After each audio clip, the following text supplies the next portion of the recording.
Barangay Ginebra, Justin Brownlee mga bro planong ibalik ngayong playoffs at Phoenix Super LPG takot sa Barangay Ginebra. Yan mga bro, pagkatapos mong i-like ang ating video, mag-subscribe na rin kung bago ka pa lang sa ating channel at i-click ang notification bell para lagi kang updated sa ating mga sports balita.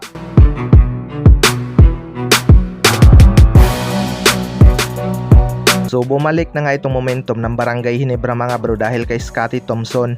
Matamlay talaga ang kanilang opensa kapag wala si Scottie at bumabagsak ang laro ni Maverick Ahanmisi at si Stan. Patunay lang yan mga bro na mas effective ang kanilang laro kapag si Scottie Thompson ang magsisit ng kanilang play. Although hindi nga ganun kalaki ang impact ni Tony Bishop pagdating sa scoring department, pero hindi naman daw yun mahalaga para kay Coach Timcon mga bro kung hindi ito umi-score ng malaki, basta magawa niya lang ang kanyang trabaho na rebounding at depensa. Plano naman daw ng Barangay Ginebra ibalik itong si Justin Brownlee ngayong playoffs mga bro, dahil may usap-usapan nga na January ang posibleng pagbabalik ni Justin Brownlee. Hindi naman na kailangan pang mag-adjust ng Barangay Ginebra kapag bumalik itong si Justin Brownlee dahil kabisado na nga nito ang sistema ni Coach Timcon at may chemistry na din ito sa mga players ng Barangay Ginebra. Isa pa, malaki din ang tiwala nito sa mga locals at take over mode kapag off night ang mga locals ng Barangay Ginebra. Sa kabilang banda naman mga bro, Phoenix Super LPG takot sa Barangay Ginebra.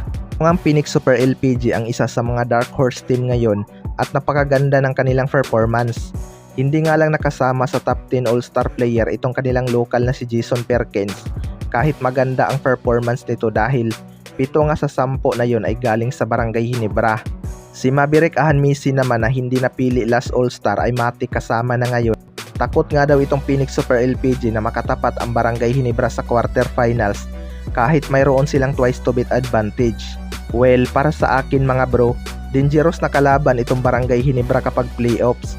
Marami na nga silang twice to beat na pinaiyak sa huli dahil minamaliit nga nila itong Barangay Ginebra kapag nag-i-struggle sa elimination rounds.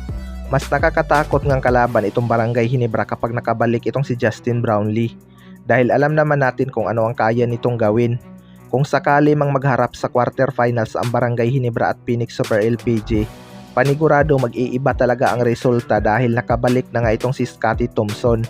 Ang isa nga sa mga championship contender ngayong conference na Meralco Bolts ay hindi nakaporma dahil sa pagbabalik ni Scottie Thompson. Kaya panigurado paghahandaan talaga ng lahat itong Barangay Ginebra kapag ito ang kanilang nakalaban sa quarterfinals. Kaya abangan na lang natin. Kayong mga bro, ano masasabi nyo tungkol